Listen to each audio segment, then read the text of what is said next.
Daily Tech News Show is made possible by you, the listener. Thanks to all of you, including Dan Crafton, Tim Ashman, Johnny Hernandez, and you.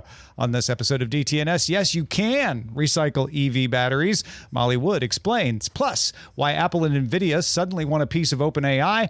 And would you pay $5 for a better Alexa from Amazon? How about $10?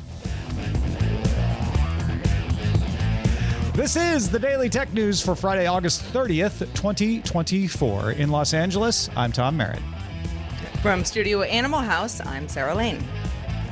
In Oakland, California, I'm Molly Wood. Drawn the top tech stories in Cleveland, I'm Len Peralta. And I'm the show's producer, Roger Chang. Oh, my friends, do we have a show for you? We are going to explain things. I'm going to get smarter. You're going to get smarter. And, we'll all be better for it. And it'll be fun, too, I promise. Tom? It always is. Why do I sound defensive? It's funny. You're going to have fun regardless. You're just sit saying down and I'm listen fun? to the show, okay? Tom is really, you're determined to sell this sucker. Yeah. I'm just like, you Get this look it. pen.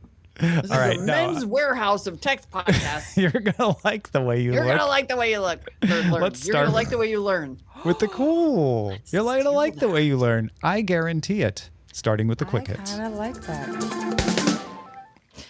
Bloomberg sources say that Intel's executives have consulted with bankers on various options to resolve the company's financial situation, including the possibility of splitting the company into multiple companies. Meanwhile, Intel passed along the good news that its 13th and 14th gen mobile chips, aka the ones for laptops, are not susceptible to the voltage instability issues that many of other Intel chips have had. The company also says that the 13th and 14th desktop Gen i5 chips aren't part of the K-series, i3 chips, and Xeon chips affected either. Ah, very nice. Microsoft Windows Recall is still only in the preview builds, don't worry, but it has made a lot of improvements since it was first announced. Its database is now encrypted. That's a thought. It's also optional. It's not default on. And German site Deskmodder just discovered a way to uninstall it completely in one of the latest builds of Windows 11. So if you don't want any option for everything you do to be recorded on your machine, you can just get rid of it entirely. Months ago, Brazil Supreme Court Judge Alexander de Moraes ordered X to block certain accounts in the country for illegal posts of alleged hate speech and also fake news. X says those posts are not illegal and has refused to block them. X shut down its Brazilian headquarters as a result of this dispute. The judge had threatened to order X blocked in the country overall, but hasn't done that yet. In order to force X to pay fines related to the orders, the judge has now frozen Starlink's bank accounts. Starlink, like X, is owned by Elon Musk. But they're different companies. They are different companies. Yeah. Sad news here. One of the most respected publications on the internet is shutting down. Anand Tech, started by Anand Lal Shimpi in 1997, is no more. It's done as of today. Current editor Ryan Smith, who's worked at the publication for 19 years, wrote a post about the shutdown. Parent company Future's community team is going to maintain the forums, though, so you can still talk to other Anand Tech folks. And the archives will stay up indefinitely. Future also publishes Tom's Hardware, so you can still get hardware news from Future there. And a few of Anand Tech's writers have moved over there as well. MasterCard is working with banks and payment providers to replace one-time passwords with passkeys. So, as a shopper, you can use your MasterCard account to pay without having to enter a credit card number or a password. The program is first launching in India. Bring it here. I want to pay by passkey. Same. The Wall Street Journal's sources say Apple is in talks to invest in OpenAI during the next round of funding. Sarah told you about that yesterday. Bloomberg also reporting that NVIDIA has discussed investing in OpenAI this round. And of course, Microsoft might increase its stake in the company during this round. That seems like, that would be normal for them to consider that. Molly, I think a lot of people jump to a lot of conclusions about what this would mean when they hear this. Some of those conclusions might even be wrong. Can you help us understand what does it mean when a company like Apple or NVIDIA invests in a round of funding for a company like OpenAI? It means I'm curious about the conclusions that people would jump to that would be wrong, but But either way, we'll just sort of try to talk about what it generally means. So when private companies are raising money at this stage, they are doing so in a way that is somewhat similar to public companies. They're selling shares. So they are selling some equity in the company. So Apple and NVIDIA have clearly decided that, especially in the case of Apple, it's like, well, I don't just want to be a customer of OpenAI by integrating ChatGPT and paying some kind of license fee. I also want to have some equity, a stake in the future of this company, so that one, if it goes on to make all the money that we think it's going to make, then we get a cut of that, which is great. And also, in some cases, if they take a big enough stake, like buy enough shares on the private market, it can mean that they get a seat on the board. And so they have some say into the direction of the company, which is likely what they also, I mean, fundamentally, to be clear, what Apple in particular wants, NVIDIA wants to, ensure an ongoing relationship and set of customers for its hardware. That's what they want out of that. And they just want to be part of the winner. Yeah, Which they see as OpenAI, and then Apple just doesn't want to hand it all over to Microsoft. They're like, we need to get at the table here. Well, if your claws are in earlier, then you reap more financial awards. Yeah, the financial reward stuff makes sense, right? Is there? I think a lot of people think. Yeah, a lot of people think they want to own it. Like, oh, they're trying to eventually take it over. How often is that the case? I mean, currently, it depends on how much equity a company is willing to give its investors. In this case, Microsoft already owns 49% of OpenAI. So like there's no universe in which Apple comes in and says, I'm going to buy 51. First of all, OpenAI would never sell them that much. Like most likely Apple and NVIDIA are buying look, I'm spitballing here, right? I have no idea. We don't know that Microsoft has a huge ownership percentage rather. If Apple and NVIDIA are lucky, they're going to be able to buy 10%. And that is unlikely. And it depends. And just, you can sort of back out the math. I think we've determined the valuation here is $100 billion. So if they wanted to buy 10%, they'd have to put in $10 billion. That's a lot. Which is a lot of money, but also like they might decide it's completely worth it if OpenAI is willing to sell them that much. At that percentage, they would get a seat on the board. And as we heard, both Microsoft and Apple were going to get advisory seats on the board, and then that fell through.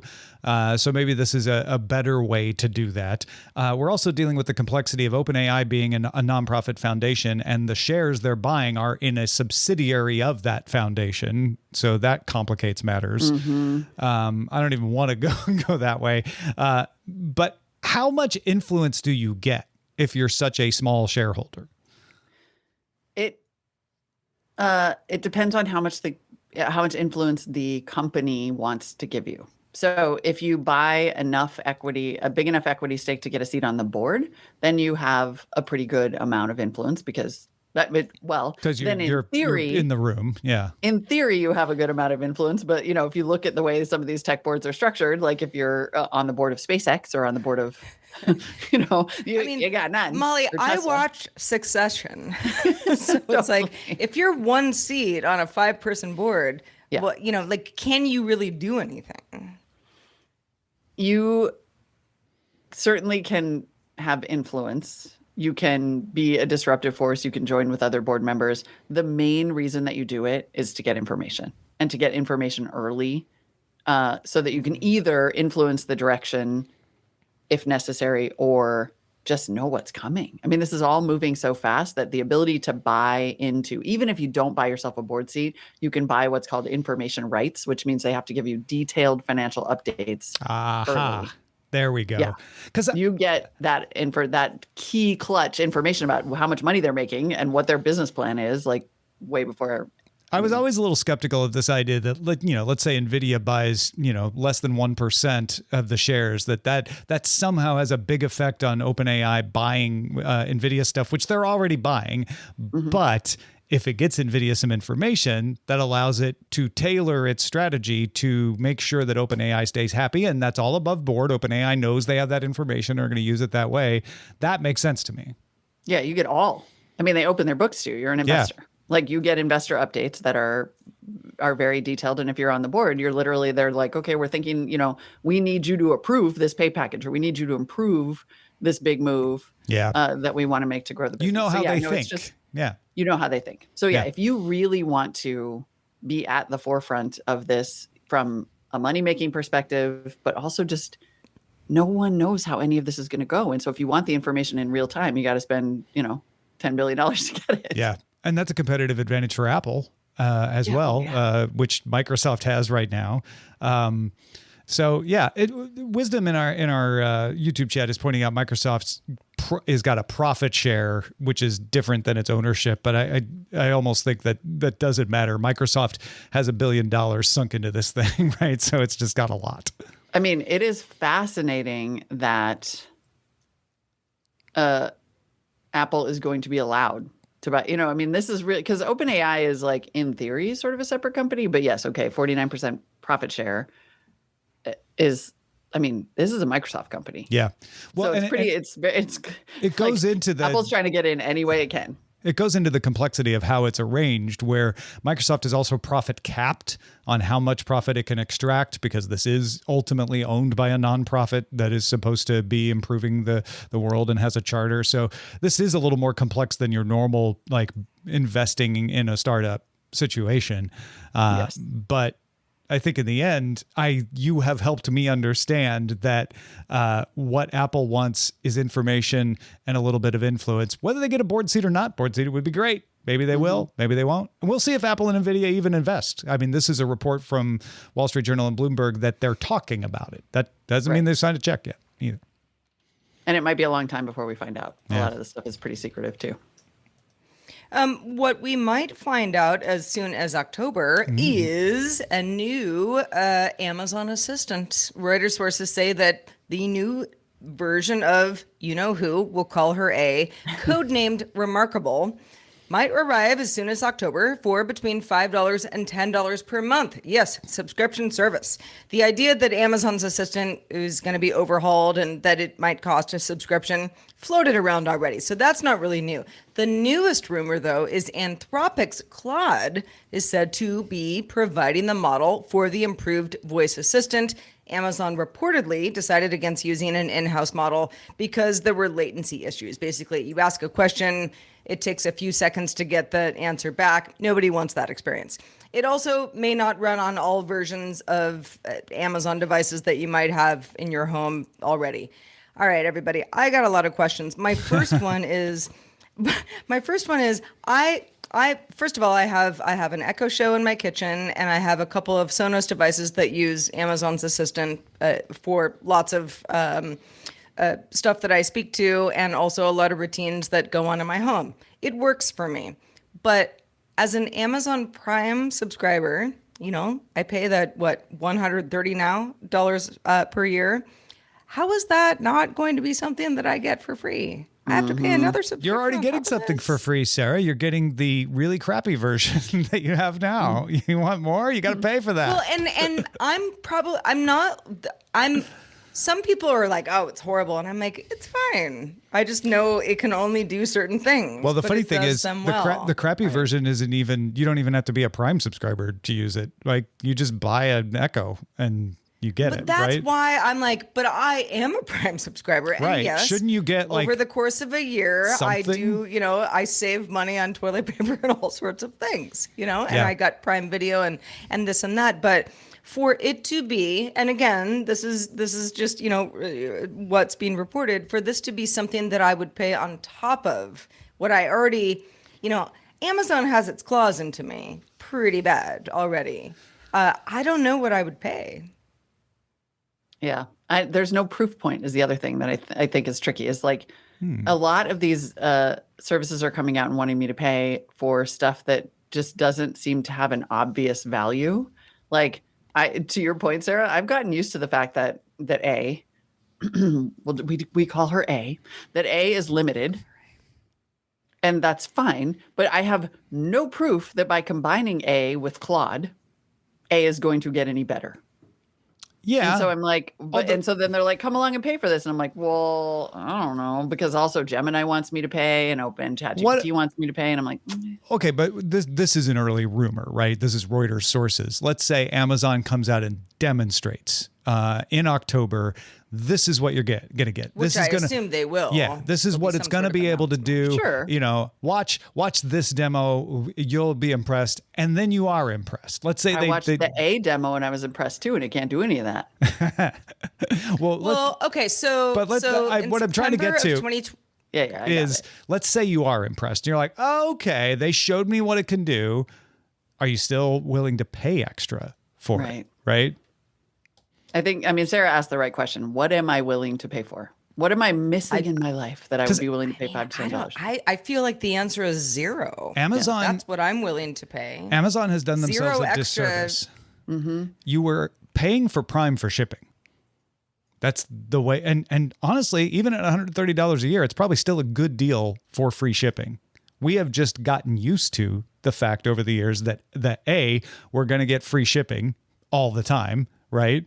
So we don't value it anymore. We're still paying for it somehow. Right? Mm-hmm. And we're used to when Amazon launches a thing, we get it as Prime subscribers for free. Right? And Amazon's trying to unboil the frog now and say, you know what? That really does just pay for shipping. We're not going to keep making money if we just throw everything in Prime all the time. Well, again, okay, so Sorry, go ahead. How many times do we all have devices in our home? How many times have you been like, do this? And she's like, oh, sorry, I didn't get that, or whatever. And where you successfully give the prompt, you get the right response, or you trigger an action type thing, but then you have to start all over again every time. Mm-hmm. That's rudimentary. I know it. I know how to do it, but I do feel like sometimes I'm like, everyone, if other people are in my living room, quiet for a second, I have to do this again. If you could have more of like a if this then that experience with these home devices, that's where I think they'll sell like hotcakes. You got to spend $5 a month for that? No. I want it bundled into Amazon Prime is what I want. I will say that the thing that is a real problem for me wanting to upgrade an A device and pay for an extra service attached to that device is my phone. Because at this point, when A fails, I turn to my phone, which is always on me, and is going to get smarter and smarter itself, like probably integrate ChatGPT, and then Siri is going to get smarter. And so the A already has a lot of in-home competition. And so the idea that there's something that they're going to add that I'm going to want to pay for, even if it was like more, I mean, the big promise for me with A was like the home integration, the smart home stuff. Yeah. That has just not come to pass in a usable way. Like it is as a person who's like, I have limited bandwidth to install and operate all these things. I'm just like, it's not worth it. I'd pay them $10 a month if somebody came and set up my smart home. All of my smart bulbs, everything runs through A. Well, yeah, that's awesome. I just like don't have the bandwidth for the setup. And so even if they were like, for $10 a month, it's going to get so much better, I'd be like, oh yeah, but who's going to put it in my house? But like that stuff could be, right. I mean, if it included you know how like Xfinity tries to bundle like security services. I mean, I think it's just like we're early enough in this evolution where it's just not, the value isn't proven enough, and there's so much competition for my $5 to $10 a month. I mean, I just started paying like $10 a month to join a book group. I'm like, I don't think A is giving me more value than my new Discord friend. Yeah. Probably it's not my friend. Don't make that mistake. A is not your friend. Can't put a price on that. Definitely not your friend. Well, this was a story that was submitted on our subreddit. That's one of the reasons we're talking about it. What would you like to hear us talk about on the show? It's a great way to let us know. Head over to dailytechnewsshow.reddit.com. You can submit stories. You can vote on them. You can talk to each other. I'm in there commenting as well. Go check it out. dailytechnewsshow.reddit.com. A lot of people don't think EVs can help the climate crisis because the batteries are a source of increased waste. The argument goes like, well, sure, maybe they reduce emissions there, but then you got all these batteries in a landfill. let's start with what's in a battery that would cause them to worry about this. Molly, what kind of stuff goes into your typical EV battery that makes people concerned? Yeah. And in fact, I would add to that one, people are like, oh, these batteries are going to end up in landfill. And two, they themselves are super climate intensive to produce. Yeah. Production's and that too. Yeah. So both of these things actually get to that because batteries, a lithium ion battery also has a lot of other metals in it. And those can be the ones that are specific to EV batteries and grid storage batteries are called NMC batteries. And that stands for nickel, manganese, cobalt, oxide. Oh, there so you go. nickel, manganese, and cobalt are the three metals in addition to lithium, Right. which is actually, and then there's like lithium LFP is the one that's lithium iron phosphate that's in long life batteries, but that aren't suitable for EVs and grid storage. So specifically, you have probably heard of cobalt in the context of the Democratic Republic of Congo. And that is a problematic source. And it's very hard to get cobalt, and there aren't that many sources. Nickel is far more abundant, but involves mining. And mining is messy and occasionally toxic, and sometimes happens in countries where outside of the US where we may not have a lot of control or there's unstable geopolitics. Manganese also same. It is abundant, but to get at it involves mining. So what's happened is that there has been this question of the sourcing on the front end, which right now happens primarily outside the US, and then has all of those considerations plus the environmental impact of just shipping a bunch of metal all over the world in order to make batteries. And then the second thing is what happens at end of life. Yeah. So we have a problem of not only, this EV battery is done, toss it in a landfill, right? And maybe it poisons the groundwater or something, but also now we got to go make a new one, right? And then you have to go through all of the things that you talked about there. If you could recycle, that's great. What inside an EV battery is recyclable? Yeah. So the good news is, you want sustainable battery production for all of the reasons, the sourcing and the recyclability. And the good news is that almost everything, right? Like we are very familiar with the idea that metal is kind of infinitely recyclable, like aluminum over and over and over. So almost all of the things inside a battery are, in fact, all of the metals and metal components are recyclable. And the question for people has been, okay, but if you recycle it, is it as good as the original battery? Purity and all of that sort of thing. Yeah. Yeah, exactly. And that's an engineering problem. And so this week, this is coming up because this week on Everybody in the Pool, I talked to the CEO of a company called Ascend Elements, ASCEND, which is trying to create this circular economy for big high capacity batteries. And, it came out of research at Worcester Polytechnic Institute. Like 3 professors were like, yeah, we made cathode material out of old cathode material that is just as energy dense and performs as well, if not better in some cases, than the stuff that's already being made. So then it becomes a matter of, can you do it economically? Can you do it at a cost that's the same or cheaper than building a new battery and getting Congo cobalt and all of that? I mean, what do they think? Well, so what's interesting is that as a starting place, so when you make batteries, it's the analogy that we used on the show is cookies, right? You're basically stamping out cookies, and you have like sugar cookies, like Christmas cookies. Like sugar cookies. Yeah, exactly. Okay, I got you. Yeah. Right. Yeah, like your chrome cookies. Right. No. Yeah. That's awesome, You stamp the little Christmas tree, but then there's all the cookie dough around the edges that you don't use in the Christmas tree. Yeah. Okay, I get it. Dough around the edges. And battery manufacturing plants produce a lot of waste, and they have a lot of waste material. And that by itself is, 1, economically inefficient. They're wasting useful metals. And 2, leads to waste and pollution. And so they actually need a way to get rid of that stuff. And so Ascend comes along, and other there are other battery recycling companies. I think Redwood is a big one.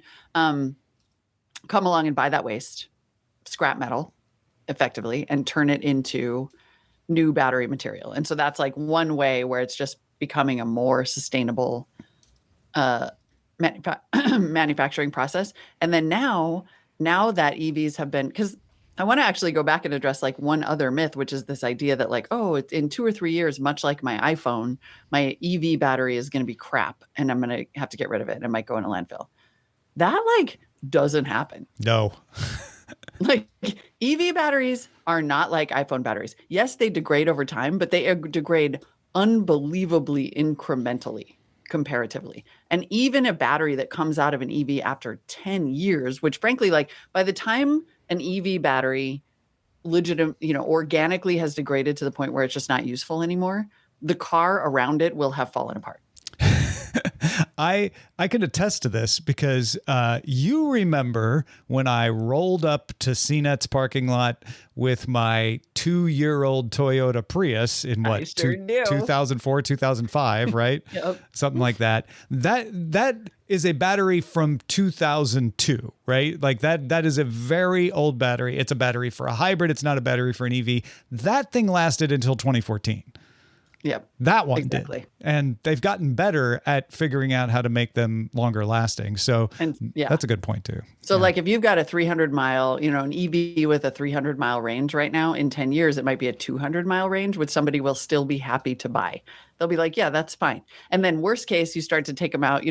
I think I've talked to startups who are working to sort of create a new supply chain for repurposing batteries. Like, pretty soon you take one of those batteries that maybe only has a 100-mile range and you put it in a golf cart, or you put it in a small boat and you electrify a boat that would otherwise have a small diesel motor. So there's sort of lots of ways to create this circularity. And then some batteries are truly coming off of the market that are spent.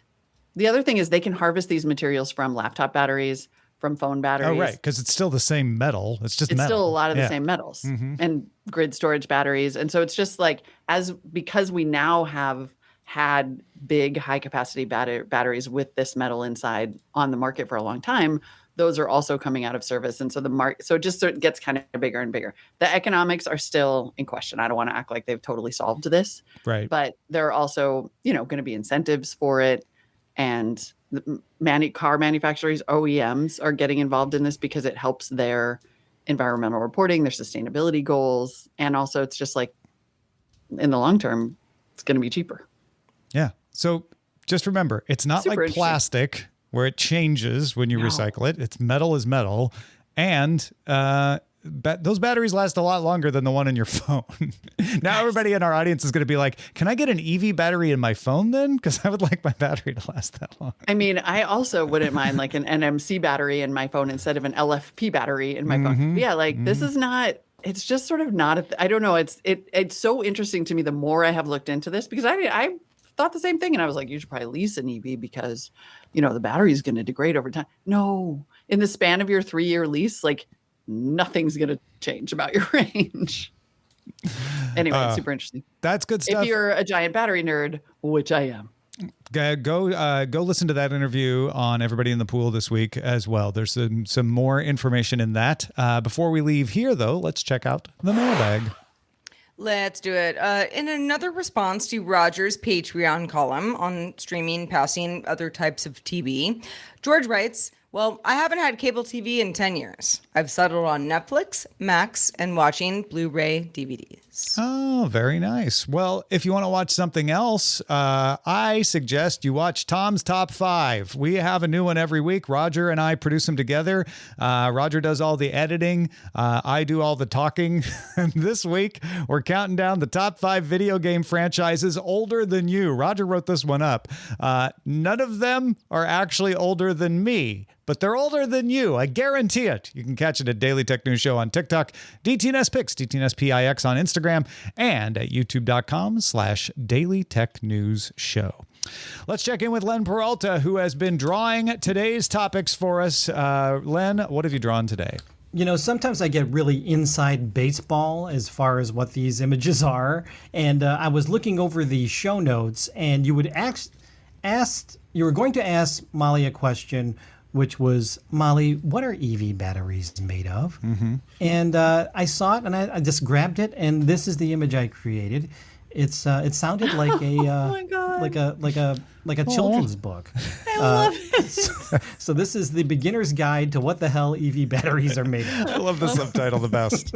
Molly, The subtitle is amazing. what are EV batteries made of? The beginner's guide to what the hell EV batteries are made of. But now we got to write this. So darling, and I love how it looks a little like mommy. Mommy, what are you? Like, it's just That's the way my mind works. That's so anyway. good. Yeah, if you'd want to get this image, you can go straight to my Patreon, patreon.com/Len at the DTNS level. You'll get it immediately, or go the old-fashioned way. Go to my online store, purchase it, hang it in your house, wherever you need to hang things, and it'll make a nice little, nice little gift too, possibly. So. Mollywood, always Love good to it. have you on the show talking about batteries or talking about pretty much whatever. Let folks know where they can keep up with your latest. You are the best. I am on Threads these days at Mollywood Pro, and everybodyinthepool.com is where you can find the podcast and the newsletter. We took a little summer break, and now we are back in the full swing of production. I'm just geeking out like crazy on climate tech solutions. It's up your alley. It's all tech. Excellent. Also, real quick before we get out of here, BBC News, and thank Clinton for in the YouTube chat for tipping us off. BBC News says Brazil's Supreme Court has ordered the immediate and complete suspension of X in Brazil. So, in other words, ISPs have to stop it from being distributed. Great job, Elon. You're crushing it. Little extra bit to go on to that quick hit that that we mentioned earlier today. Get it? Extra. Hey, yeah. Extra. Delivered with such elan. Patrons, stick around for the extended show Good Day Internet. Roger made a quiz, and you can probably guess that it's about batteries, given the topic and Molly being here. But can you guess the answers? Aha! Stick around and play along with us. Just a reminder, you can catch our show Monday through Friday at 4 p.m. Eastern. That is 2000 UTC. And you can find out more at dailytechnewsshow.com/live. We are off on Monday for the U.S. holiday. It's Labor Day, but we'll be back on Tuesday. Have a wonderful weekend and see y'all soon.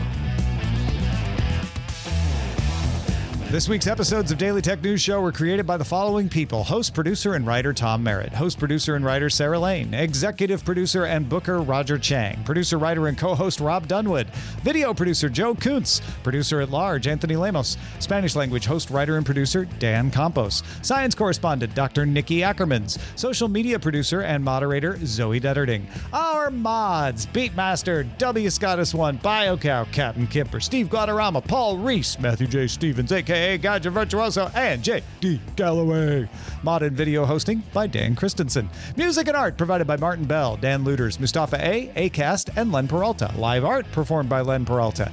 Acast ad support from Tatiana Matias. Patreon support from Tom McNeil. Contributors for this week's shows included Shannon Morse, Scott Johnson, Patrick Beja, and Molly Wood. And thanks to all the patrons who make the show possible.